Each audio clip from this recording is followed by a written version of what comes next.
All, good evening, and thank you very much for joining again. Breakfast at Kuznach, this new series actually during COVID-19 crisis. First, let me ask you one question. How are you? I'm good. Actually, I'm doing rather well. I'm almost cheerful, which is a little strange. We might talk about that. Okay. How do you feel? You are HIV positive, as you mentioned in our previous conversation.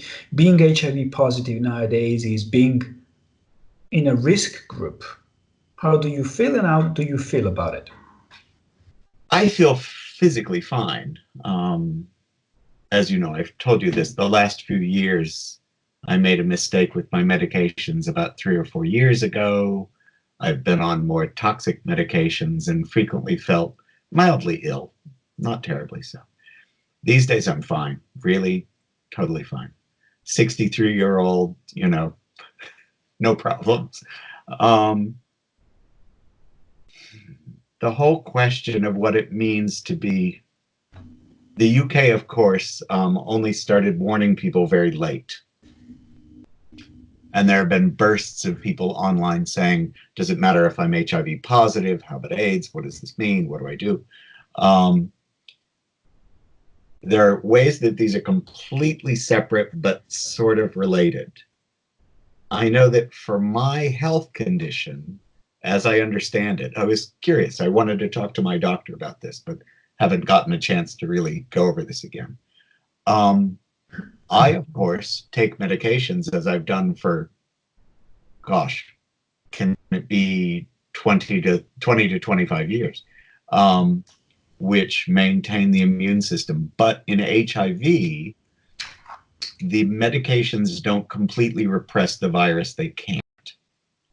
So the virus is constantly, it multiplies quickly and it's destroyed quickly.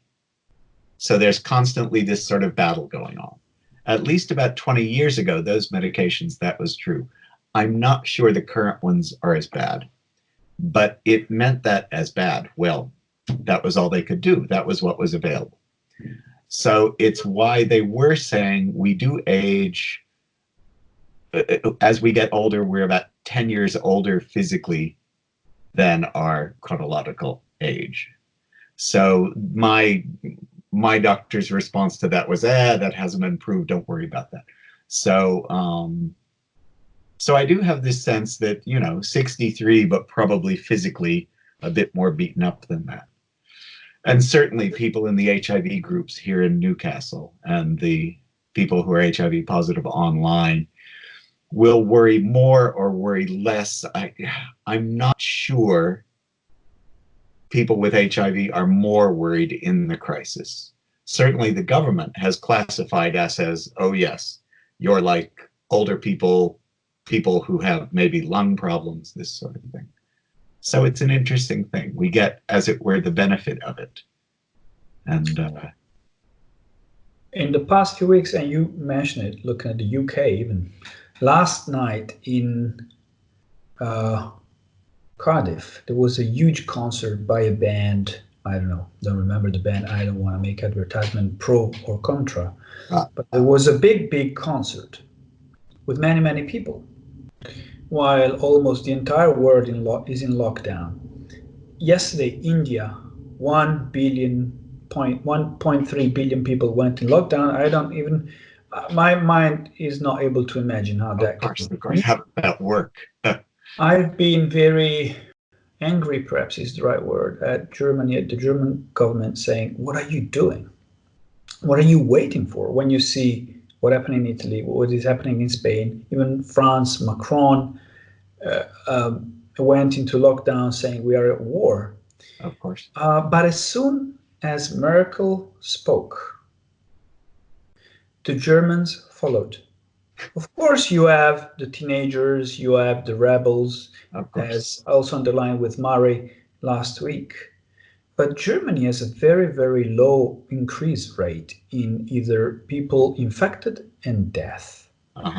This could help us to talk about social dynamics, how people interact. In the face of death, not just how people interact, but how people interact in the face of death. In the face of and death. then big split that you're worried about seems to me, for me, the difference between some material reality and something that seems to be a symbol or an image. But even about denial, because you ask, what is going on in the UK? And if I look at denial when thinking of the group risk you are within, and the question would be, is denial perceived different and enacted different if you are HIV positive? You know that if you get a very, very bad cold, you could have trouble. Yeah. Yeah. We get those who are HIV positive. I don't get it because of my age. I get it because I'm HIV positive. I will get a free flu jab, as they call it in the UK, a flu shot every fall. So I'd already gotten that this year. But it's, as far as I know, no, it seems pretty clear. I think this is about confronting illness, confronting death. And as far as I can tell, everybody who's HIV positive has essentially already done that. People I know and people online, there may be various complaints and arguments about various things, but any question of should you be taking care of yourself, getting out of public places, this sort of thing, people have just gone, okay, no question. I think we've passed that point.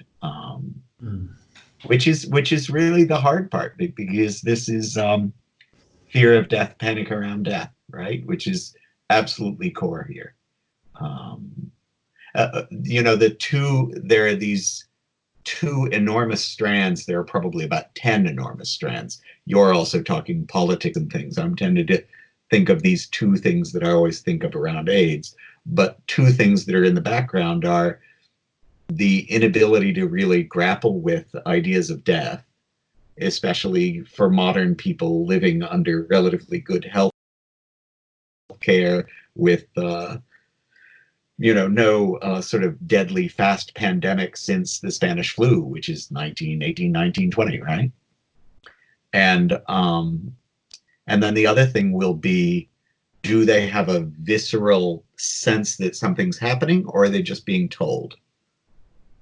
Right? So real and symbolic, because that is confusing people all over the world. I don't believe it until I see it, which has then been complicated by the incredibly messy politics of the last 3 or 4 years, right? Especially in English-speaking countries. We have some of the worst governments I think we've ever had, so that trust levels are minimal. Chaos is high. Not believing what you're told is very high. I've been surprised that the English are being relatively well behaved, at least the ones I'm seeing. But there are some disturbing stories. It's not just the people going to a concert in Wales, the one you were talking about. These are minor stories. These are the kind of things you would think of as insane, but they're so localized, maybe they're inexplicable. 2 or 3 times in the last few days have been reports of, for instance, someone will destroy 3 ambulances in a Midland town, right? And then somebody else will do the same to delivery wagons for hospital goods. Why would you do that? Now that's insane. That's not merely, I'm going to ignore this should not be my problem. I think it must be. It's very hard to tell because it's so strange, but it feels like that bring on the end of the world. Let me go into a direction which perhaps will not make me popular. Okay. It will make me popular. And I want to use an author we both like. Yeah. Susan Sontag. This is the Italian version of illness as a metaphor. And she says... Mine's the original edition. It looks like we did it on purpose. Actually, we did. But anyway, she starts at the very beginning saying that illness, she talks about cancer, then she talks about HIV. Maybe we should talk about COVID-19. Brings up punishment fantasies, punitive fantasies. Yeah. around a certain situation. She also says, and I look at this when thinking of the HIV positive community. Let me take the reference to page 57. Are you in? She is saying, oh, you're going to have different page numbers. She's saying there is nothing more punishing than to bring a meaning into a sickness. So there is a sickness, there is HIV, Yes. there's cancer, there's COVID-19. Yep. Because this meaning, this significance is absolutely moralistic. You, as a gay man, as an HIV positive man, you went through this shit, excuse my French. Sure. In the past, punishment was God punishment. Mm-hmm. But we are in a society after Nietzsche, God is dead. If we were Freudian, we wouldn't like so much religion because it's an illusion. But actually, our dear Jung says, let's look at spirituality. Mm-hmm. What is the meaning or the symbolism of what is going on right now? And I think Susan Sontag gives us the answer. She says, page 18 of my edition, she says, comparing cancer and TBC, tuberculosis. She says, cancer is a sickness of the body. Mm-hmm. TBC, who was so much linked to Romanticism, Baudelaire, and all these guys in Paris. Violetta is a sickness of the soul because it's metaphorically linked to the lungs. Mm-hmm. Those sickness affecting the lungs are sickness of the soul.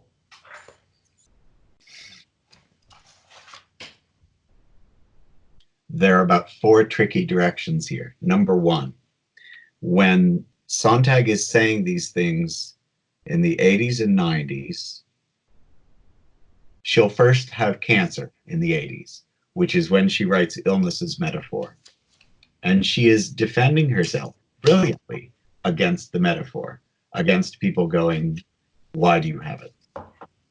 She'll write AIDS as metaphor later at 1993, I think, I forget, when she's recovered from cancer for the first time. She'll end up having it 3 times. And she feels very strong. You know, strength will be very important for her in relation to her cancer. And she'll see the same and even more insidious, nastier projections of sin and darkness and mistake and error onto people with AIDS, because it's sex and it's drugs and you're terrible people, that kind of thing. Brilliant, brilliant, brilliant argument. Here's the interesting problem. You know this as an analyst. In cultural theory, there's this long tradition of comes from sort of Adorno and the Frankfurt School of, I will argue with the cultural position and I'll present very clear arguments about the underlying interpretations, show you that you're being foolish so that you will be more clear-headed and won't be so mystified by these cultural mistakes, right? Of course, as a Jungian analyst in the room, any symbol they come up with matters. Some of them are more reasonable or less reasonable than others, but they matter. You consider them, right? So you take them on board. So this is why, you know, that would be certainly the sort of methodological explanation of why Susan's defending herself. She's saying, I have cancer. It's merely a disease. It doesn't mean anything. Then later for her friends, she'll say AIDS is merely a disease. It doesn't mean anything. And to this day, you know, the clinical psychologists here I live in Newcastle upon Tyne, and we work with people at the RVI. The clinical psychology people here are brilliant. And a lot of what they will do will be telling people the fact that you have AIDS or are HIV positive doesn't mean anything. It's a really, really important defense. But I would say that behind that, at a less rational level, it does have meanings. It shows up in our dreams. It shows up in our imagination. You can't magic that away. I would reassure anybody who has it, it's not their fault. It doesn't mean anything. But at the same time, in a real depth psychology that assumes that the ego's not in charge and it goes way past material that we can control, you'd have to say, well, do you imagine this is your fault, right? Let me respond to that. Sure. I follow you. Perhaps if we were following Gigerich, okay, we would say there is nothing to understand. Okay. You should accept, the end of meaning is actually stop trying to understand, is my guess. But if we look at Jung's unus mundus point of view, I follow you. There is a meaning. And I give you another proposal following, again, Susan Sontag. Mhm. She said that TBC, tuberculosis, was presented as the prototype of passive death, often as a sort of suicide, Mhm. like the romanticism. Of course. Yeah. It will be languishing on the couch. It will be, Aesthetic, the poet dying, lust. the opera singer, fading away dramatically and erotically. It'll be beautiful. It'll be sensual. It'll be So punishment. sure. Like those HIV positive who were living in a lust world. Of course. But my question is about Which is where the innocent victims came up. Yes. You remember that was a Yes. nasty Yes. little thing that Yes. big problem. And then nobody said that anymore. But the idea, of course, hangs around as a shadow behind AIDS. And obviously, see, I am sort of tussling with you on this a bit. If you had a patient who had HIV AIDS, there would be a point when you say, do you feel guilty for having this? Right? And you'd want to sort of get it out and go through it, because you can't assume that you can just say, well, you shouldn't feel guilty and it stops there. That's a cultural discussion, but not quite enough, right? Of course, The moralistic punishment, you are wrong, you behave wrong, not according to the rules, to the norms, and then you must be punished. Of course. But let's follow this sentence. TBC was presented as the prototype for passive death, often as a sort of suicide. Let's swap COVID. Mm-hmm. Sorry, let's swap TBC with COVID. COVID-19 could be presented as the prototype of passive death. Passive death, because if we say that this sickness takes the lungs and then you cannot breathe, so it's the sickness, wait a second, is the sickness of the soul. Who is so suicidal? I don't think consciously that people who get COVID-19 are suicidal, but society is suicidal because we haven't realized that we really have to do something about it. Okay. Nature is telling us, stop. Okay. What? Here's another side, though. All three of these illnesses are different. Tuberculosis was mysterious, obscure. You couldn't tell how it happened. Different symptoms would show up. It was slow, right? And the body would become feverish and languishing. And so you would get a lot of projections onto that, a very sort of magical illness. One of the reasons people will go from tuberculosis to AIDS is they'll both be illnesses that will have a lot of sort of glamour. Does that make sense? Where, for instance, cholera doesn't have any glamour at all. It's interesting that, the death in Venice, people are dying of cholera. And the, Aschenbach will die of cholera at the end. It's not really an exotic or interesting illness. It's just grotesque, right? Then AIDS will have all of its sort of complex cultural background. It'll be associated with drugs at a time when drugs are terrible, and gay sex at a time when people are not dealing well with that. It'll be associated with sex, period, at a point where, Western urban cultures are trying to be less oppressed and oppressive about sex, but not doing a very good job. They're still struggling through the 80s, right? So it will be just like a complex, right? See, my complex is right. Sex is bad and gay men are terrible, right? This sort of thing. So that's rather simplistic. COVID-19, of course, is closest to cold and flu. Unlike the other two, AIDS is really strange because it's a meta disease, right? You don't actually die of it, you die of other things, which is why it's so. Even here. Of course. Well, COVID-19 is close to flu and cold, which are very familiar. Everybody knows these. I get the feeling, I don't know if I can judge this, perhaps a doctor can say it more clearly.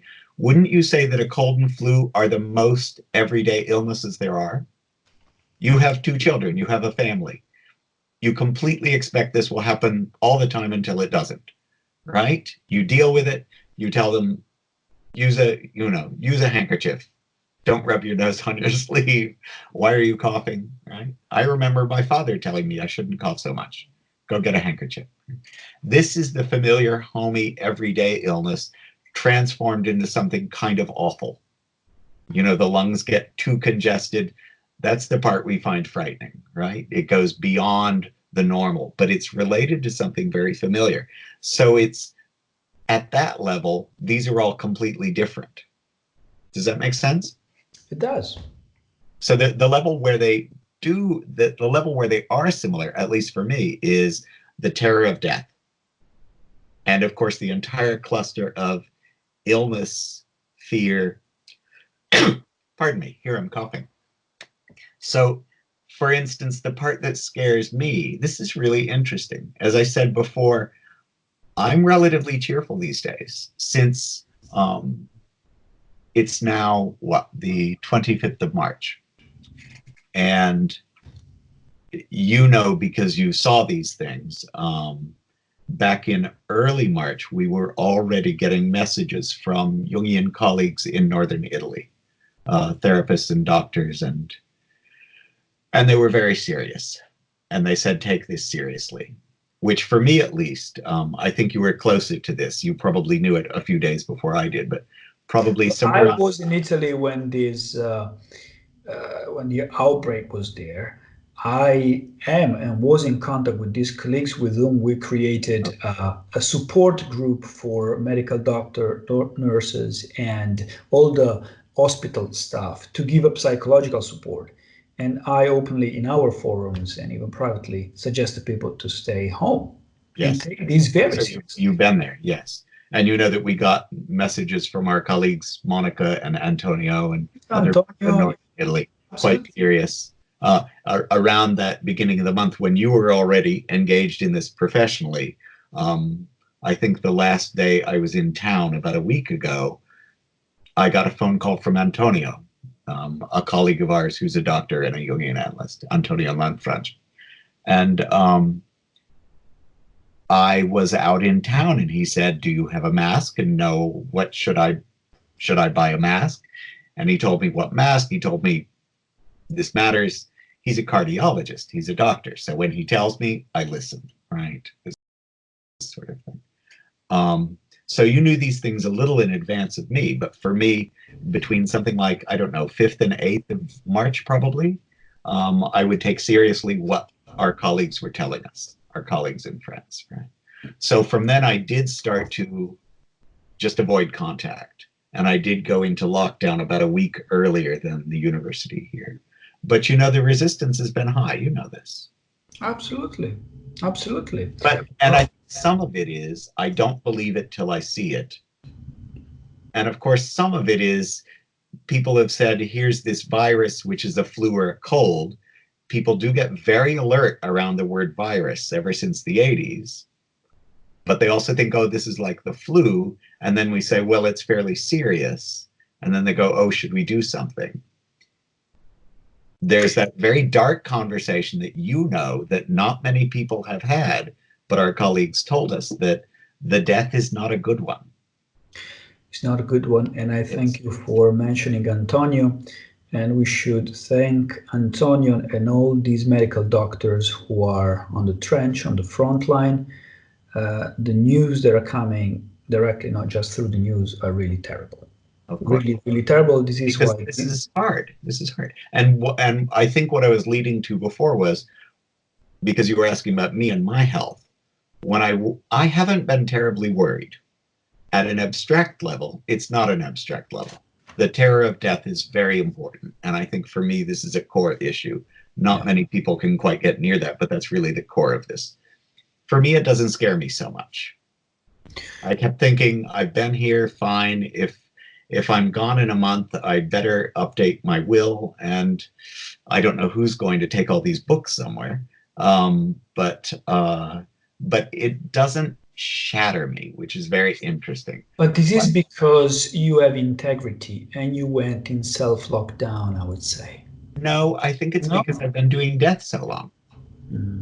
Right? You told us to protect and that's why you have integrity, as John Beebe would say. Okay. Well, I think it's been a hard lesson. It is a very hard lesson. Here's just to finish that, there was the part that I still worried me a bit, and in the last 2 days I've realized I'm not so worried. I don't know if I should be. Here's an unpleasant subject. I noticed that in the last year I've been teaching my course on AIDS and culture, and my students in this class have tended to be introverts, smart but quiet. They're sort of on different planets.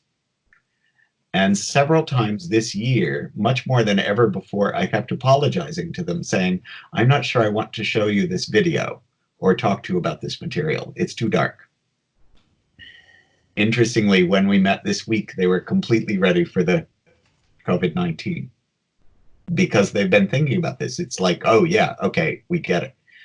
So, okay, that's a bit peripheral, I guess, but you can see how all this is almost overly entangled. The thing that has worried me is I'm not good at, the suffering of the body. When that sounds so abstract, it's not the suffering of the body. It's, I feel terrible. It's really blunt. It's really here. And you know how it changes time. Time is just stuck.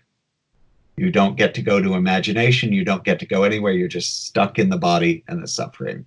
And I kept thinking, if this happens to me, how terrible would it be?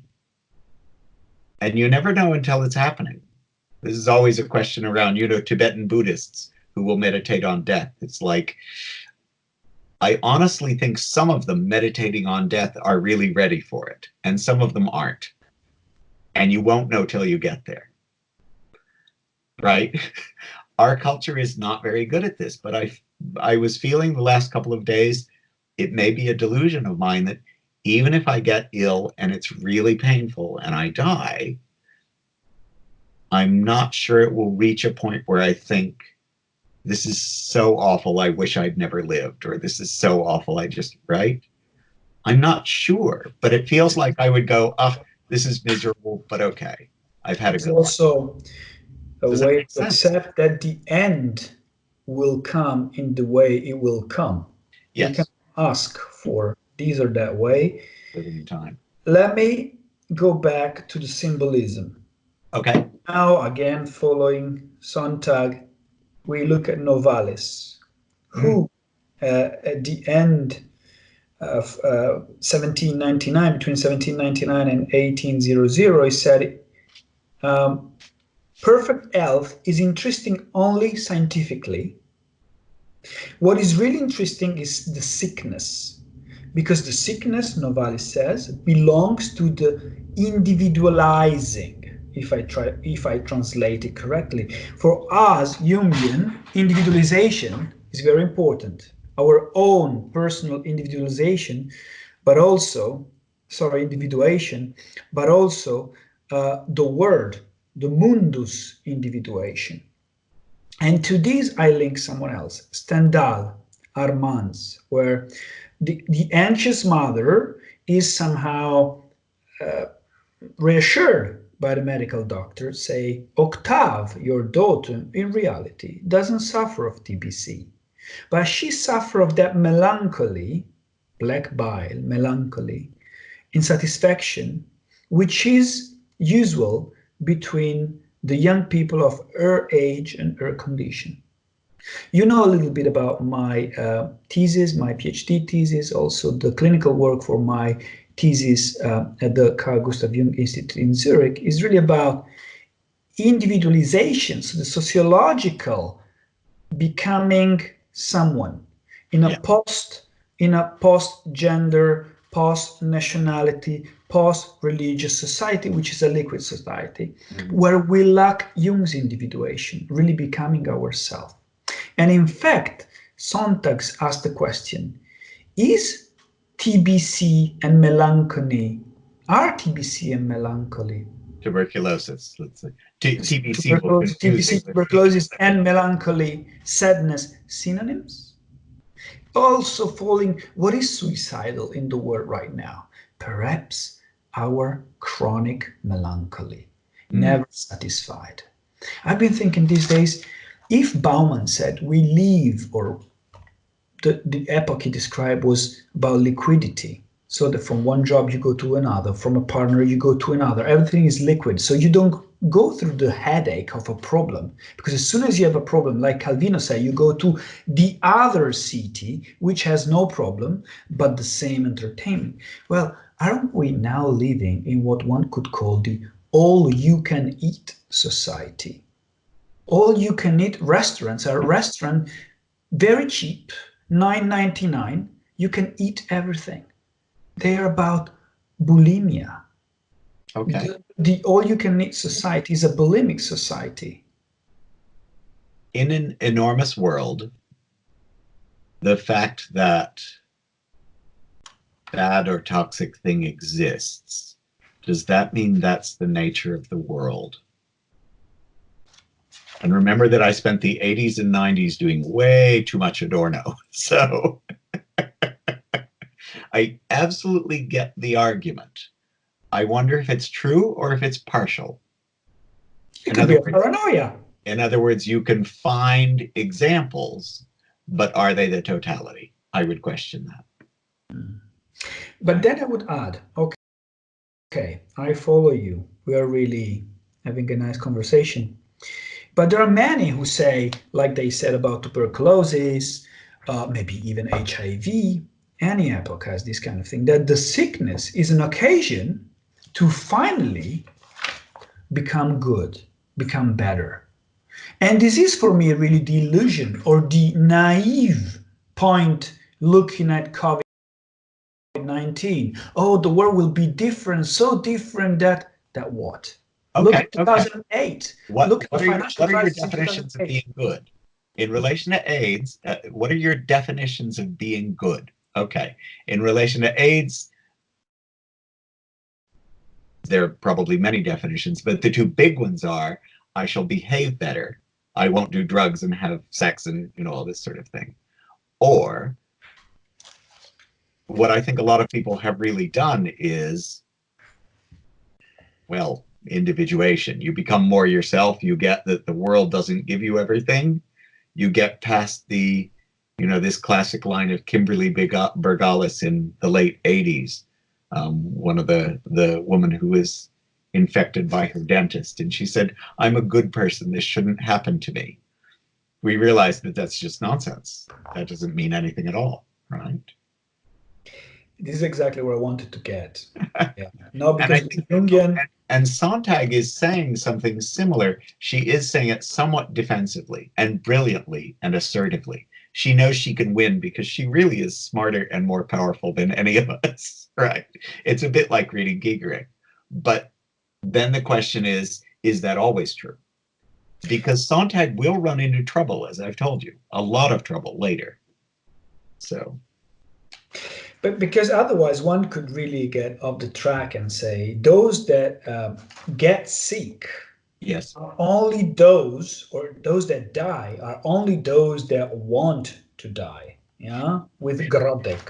Or with Keith Thomas. Yeah, happy man, a happy person doesn't get sick. But for me, the really important thing is Louise Hay. Sorry, this is Louise Hay. Yeah. American, she'd recovered from cancer, and she told people that if you heal yourself from your illness by mantras and saying the right things to yourself. And doing this in the late 80s didn't work very well. No. No. So there is a version of that. That goes back to body-mind duality. Excuse me, remind me, what is the phrase? Dual aspect monism. Body-mind, right? That whole sense that the body and the mind are one thing. It has two facets that we're confused by because our sensory organs and some of the aspects of the brain give us the illusion that there's a brain in the body, but really this is one thing. That's a very important discussion that I take very seriously. Being not a very physical or a very sort of energetic person in the world myself, it's a real lesson for me. It's like, no, you are a body. You just are.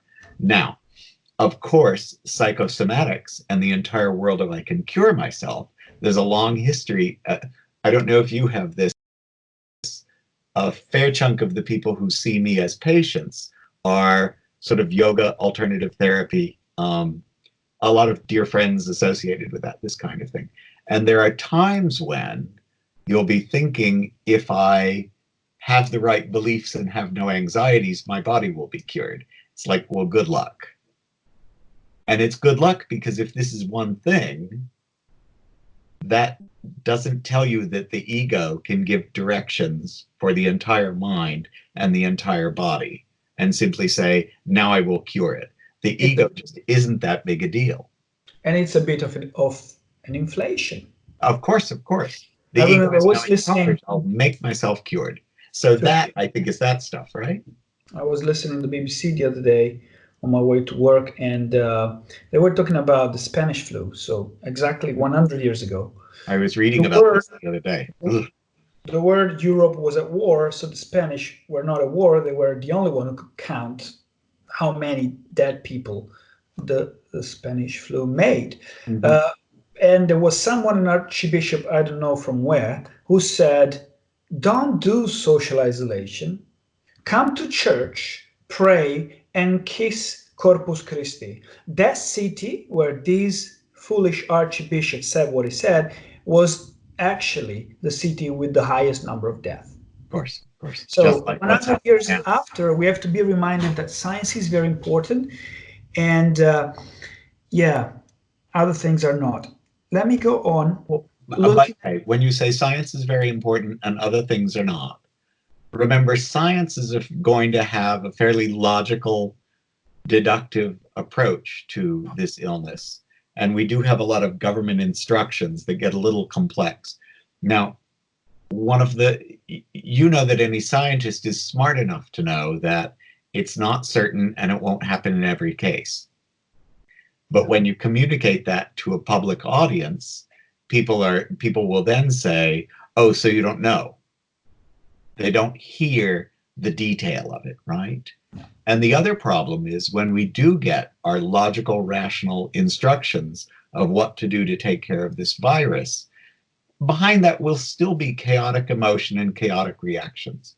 Doesn't mean you act on it, but a lot of people every individual will sort of struggle to decide which set of reactions do I take seriously. And sometimes it takes a while. Yeah. Except we don't have time. Following up on the concept of individuation for the mundus, mm-hmm. We are in lockdown. Mm-hmm. Certain countries are in full lockdown. My country, my city, Milan, where I come from, Spain, France, many others. Germany, Switzerland, the UK is not in full lockdown, but it's getting there a little more rapidly than I expected. Yeah, the US, New York. So yeah. Edmund Breuke, I don't know if I pronounce his surname correctly, on reflection on the French Revolution, he said, your current confusion, and he was talking to the French people, your current confusion, similar to a paralysis, hits the source of life itself. we are in a paralysis. But I see, when looking at my patients, they cannot stand still. Instead of, this is maybe my idea, instead of a time of modesty, a time of depth, a time of meditation in the term Jung uses, people are locked down, engaged in WhatsApping, Skyping, YouTubing, yoga lessons, Netflixing, or someone Netflix and chill, but is really a hyperactivity instead of a time of perhaps, guys, slow down. Slow down. Again, I think this can get interpreted in several ways. This is not uncomfortable for me. My life is perhaps too quiet over the last decade. This has not been very strange for me. For many of my students and friends, it obviously is. Oh, especially the extroverts, right? The first few days, the extroverts were just nuts. Irritable, looking for problems, complaining about everything. You could tell who was more extroverted from what people were saying online.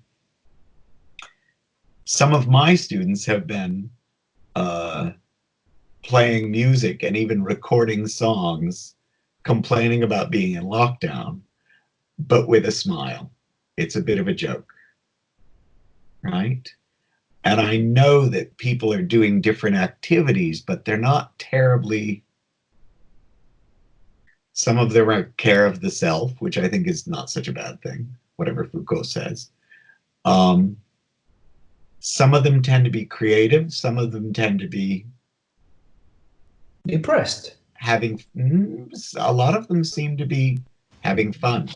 Now that's England right at the moment. Things really haven't hit us yet, of course. There are people who will complain about being a bit stuck, a bit bored. And by the way, I do have to admit, I have a large flat all to myself, but some of my students I've seen online, it does look like they have basically a room, which I would not be pleased by, but okay.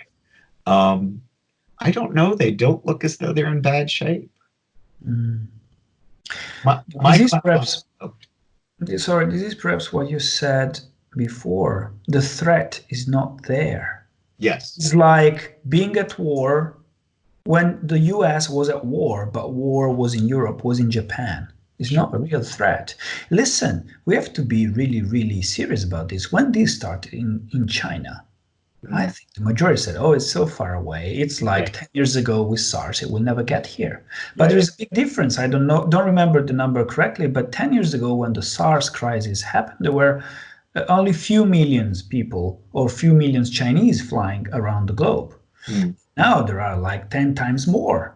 Well, it's about the I'm connection. not sure that so much as also the illnesses are all different.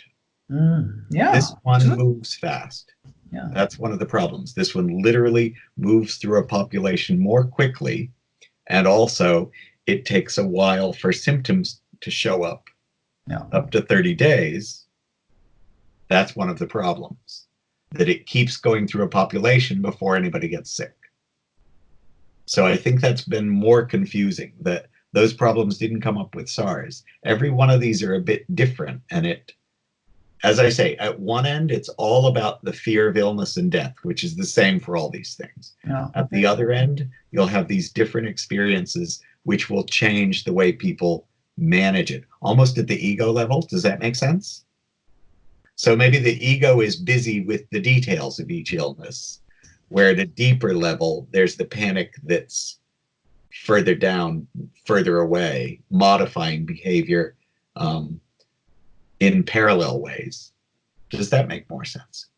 It does. We have a couple of minutes left before we have to end this.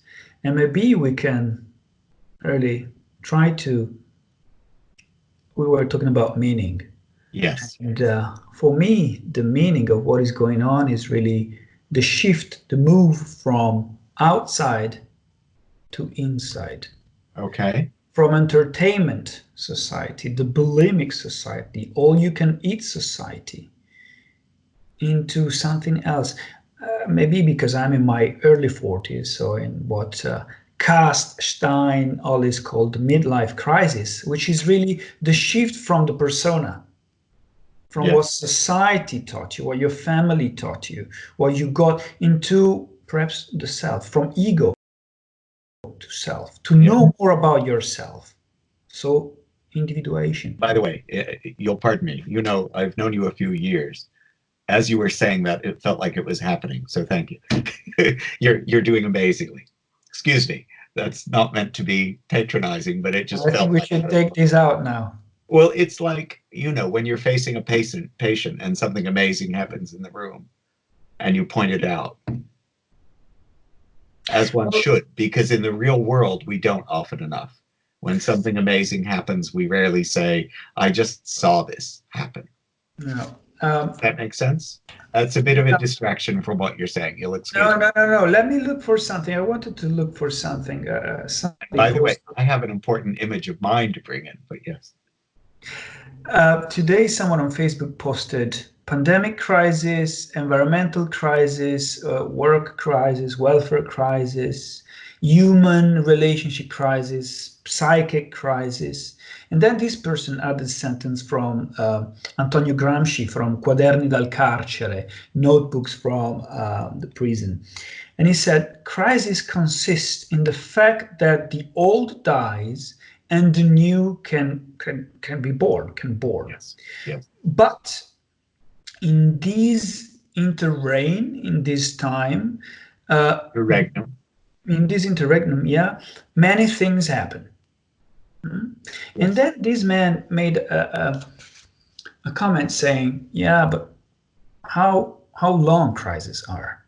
Well, as Verena Kast taught us, crises are short. Otherwise, they are not crises.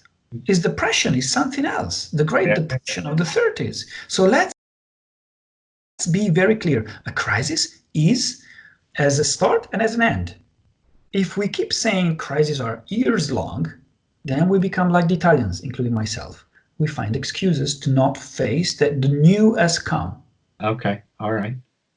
Well, there's the big mystical conversation, which I really like, and I really believe, and I really can't prove, which is, I'm not sure I would put something causative in there. This would be like Jung's ion, right? Especially the English-speaking nations have screwed themselves up so badly in the last few years. It's unbelievable, right? Level of trust and support is just absolutely broken. You get a crisis and all of a sudden, real and symbolic, you can't mix them anymore. You can't go, well, maybe it's okay that the president's crazy. Maybe it's okay that the prime minister doesn't care about people at all, right? All of a sudden it is not okay. Yeah. Because when you're actually facing real death, physical death, chaotically among the population, among people, you know, your grandmother, the guy who lives next door, you, right? All of a sudden people stop going, oh, I'm sure it'll be okay. And then all of a sudden, no, real leadership, real government, real social connection, real environmental and economic decisions that make sense. You know, that did happen after World War II, and it's happened at other points. So I do feel as though even the woman from down the street, my neighborhood, I live in a lovely little sort of neighborhood next to a huge park. I'm very lucky, actually. And they'd already set up that there are several people in the neighborhood wandering around checking on people. I'd bought some gloves. I can't remember the term for them. These gloves online, and they were the wrong size. So I texted the group and said, does anybody want these? She came and picked them up. And she stood in front of my door. We were about 10 feet apart. She'd picked up the gloves, and she was saying, well, I like to think that maybe this will cause people to think and suddenly take things seriously, and it will heal the incredible mess that certainly the UK and the US and Australia are in, right? So I'm thinking very much of English-speaking nations because that's where I've lived and that's what's such a mess at the moment. But all of them, a certain amount of no, take this seriously. Yeah. So that's what I look for. Thank you, Paul, because these examples you just gave made me realize that apart from modesty, depth, meditation, care is also fundamental. Yeah. Thank you. Thank you very much. I have an image. Can I end it with it? Yeah, of course. This was first thing that came to me some days ago, and it's just how I felt in all of this. And it's almost my relationship as a person with AIDS to the current crisis. And it's just an old man in the forest, robe. This is looking quasi fairy tale medieval, digging for certain plants, looking for sort of special things. And it's as though he hears something or senses something, and he raises his head, and it's familiar. And he sighs. And he packs everything back into his bag and goes to his hut to prepare to take care of people. And that's how it's felt. It's like, this is familiar. I absolutely know this. And somehow I'm not terribly worried, but that's just because, oh, this again. So I guess as therapists and analysts everywhere, we have to be taking care of people in the understanding that everything seems to be new, but it's incredibly old. This is the oldest stuff there is. Thank you, Paul.